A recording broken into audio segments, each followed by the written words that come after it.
So yesterday, Sony pulled out the big guns in their state of play, making some pretty big announcements and showing a lot of stuff that I didn't think they were going to do, which actually surprised me, but it was a pleasant surprise.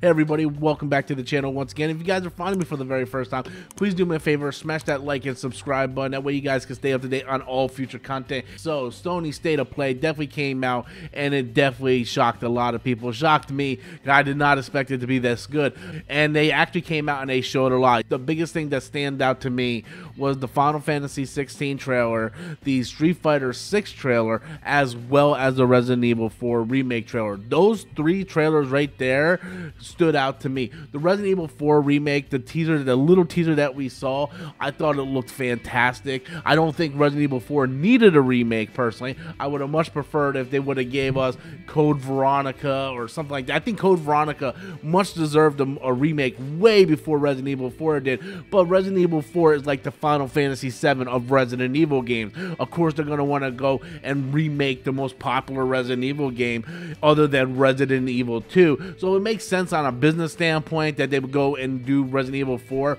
But I would really hope that after this, they would give Code Veronica the well-due remake that it deserves, because it's actually a fantastic game, and it's actually a part of the mainline Resident Evil storyline that actually takes place before Resident Evil 4. So hopefully they go back to that after Resident Evil 4 is launched and is taken care of. Final Fantasy 16, like I said, I'm a massive Final Fantasy fan, and this trailer just delivered on everything. I'm a little disappointed that it's coming out in the summer of 2023. I was really hoping by some mark of God that it would come out sometime in 2022, but that's fine. I'd rather have a good Final Fantasy game rather than rush it out to market. Maybe we'll get something else Final Fantasy related later on this year. Maybe the pixel remasters will finally come to home consoles. That's something I'm really hoping for, and hopefully Final Fantasy 16 lives up to all the hype, because that trailer just looked fantastic, and knowing that it's the one guy behind the thought process of Final Fantasy 14, the director of Final Fantasy 14, I have all the faith in the world. I like the fact that these summons look like they're more important in this world, and I like that they're going back to this medieval time involving crystals and all that stuff, because Final Fantasy hasn't really had that in a long time. This game looks like everything that I wanted Final Fantasy 12 to be, and it wasn't. So hopefully this game comes out and they don't have any more delays, because it looks fantastic and I just can't wait to play it. Then we get to Street Fighter 4, and I don't know what to think about Street Fighter 4, because it starts off and it says Metro City, and it feels like Final Fight, if you guys ever played Final Fight, and I was like, oh my god. And then it opened into this like open world where you're going up buildings and stuff, and I'm like, what the hell is going on? And then it's like fight, and then you see like Chun-Li and Ryu and all this stuff, and it looks like Street Fighter. Like, I don't understand, like, are they doing a combination of like open world, kind of go wherever you want in this Metro City, and then, you know, you meet somebody and then like fight, and then it goes into a fighting, like I don't know, are they combining Final Fight with Street Fighter? And I have no idea. Visually, it looks really cool. It looks different, and I think that's good, right? They need to do things to shake it up. Street Fighter 5 was such a letdown. Street Fighter 4 was fun and all of its different expansions that it had, but Street Fighter 5 was a huge letdown. And when you see like companies like NetherRealm Games and what they're doing with Mortal Kombat and Injustice, I mean, it's time they shake things up a little bit. I think Tekken needs a shake up too, although I did enjoy the last Tekken game. I thought the story mode was okay. I do think they need to shake things up a lot when it comes to these different fighting games, because fighting games can't just be fighting games anymore. You look at like what Arc Systems is doing with Dragon Ball Fighters and NetherRealms.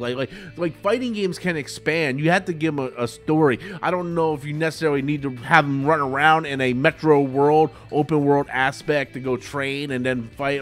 And they really didn't explain what that portion of Street Fighter 6 is going to be.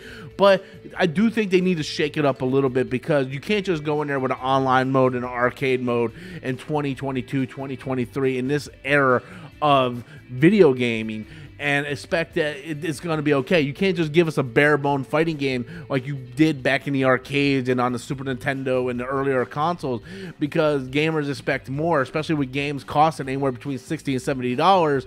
You know, you got to do more, and hopefully what Capcom is doing with Street Fighter 6 is going to do something different and unique, and hopefully it's going to pay off. Overall, I thought the state of play was fantastic. There was games like Stray, which I'm really looking forward to. A lot of stuff involving the PlayStation VR, which I'm super excited for if we ever get an actual price on the thing and a release date. But yeah, I thought Sony really brought out the fire in this state of play, and it put a lot of pressure on what Nintendo and Microsoft can possibly do during their directs and all that stuff coming up here later on this month. I think Nintendo will be fine as always. Nintendo has their plan. They're kind of like on an island by themselves. They don't really care about anybody else. Microsoft is the biggest question mark here, because Microsoft, you know, with Starfield being delayed, what do they have now? Is it going to be another dud year for Microsoft? So a lot of that stuff is up in question right now. Only time will tell, but right now I think Sony definitely put everybody on notice and like, hey, look, this is what we got coming up. So anyway, guys, that's my thoughts on Sony State of Play. Fantastic show, I thought. One of the best State of Plays I've seen in a while. What do you guys think? Be sure to leave those comments in the comment box below. Once again, guys, if you guys can smash that subscribe button and subscribe to the channel. We are under 100 subscribers away from hitting that milestone of 1,000. Can only do that with each and every one of you guys. Thank you guys so much for watching. Until next time, as always, I am Robert Storms, and that's my opinion.